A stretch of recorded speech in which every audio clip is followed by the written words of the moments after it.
ఉండండి సార్ ఉండండి.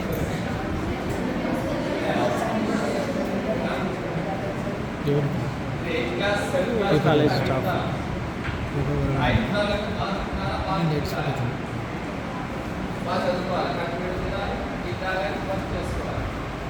Automatic height పెరుగుతారు, స్పోర్ట్స్ ఎక్కువ ఉండాలి, ఆటలు ఎక్కువ ఆటలు ఉండాలి కదా కదా. మంచి బాడీ పెరగాలని ఆటలు కావాలి, తినాలి, చదువుకోవాలి, తల్లిదండ్రులు తినాలి, పదాలు తినాలి, ముందుకెళ్ళిపోవాలి.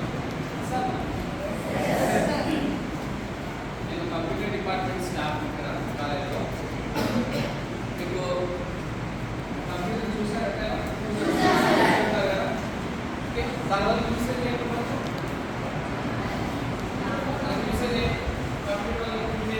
మొబైల్స్ వాడుతున్నారు మీలో కానీ మీరు వాడాలండి. ఎవరైతే గేమ్ వాడి ఎవరైనా మీ పేరెంట్స్ మొబైల్స్ ఉంటాయి కదా, అదంతా డిపెండ్. ఆ మొబైల్ డిజైనింగ్ అంతా దేని మీద డిపెండ్ అయింది? మీరంతా జనరల్గా ఒక పదం వాడుతున్నారు, ఆండ్రాయిడ్ మొబైల్ అని చూస్తారు, అవునా కదా. ఆ ఆండ్రాయిడ్ మొబైల్ డిజైన్ చేయడానికి కూడా ఒక కంప్యూటర్ ఉపయోగిస్తారు. ఆ కంప్యూటర్ అనేది ఒక మిషన్, అవునా కదా. మనకు కూడా ఒక మిషన్ అయింది, అవునా కదా. ఇప్పుడు మనం 2 రోజులు 3 రోజులు నీళ్ళు తాగకపోతే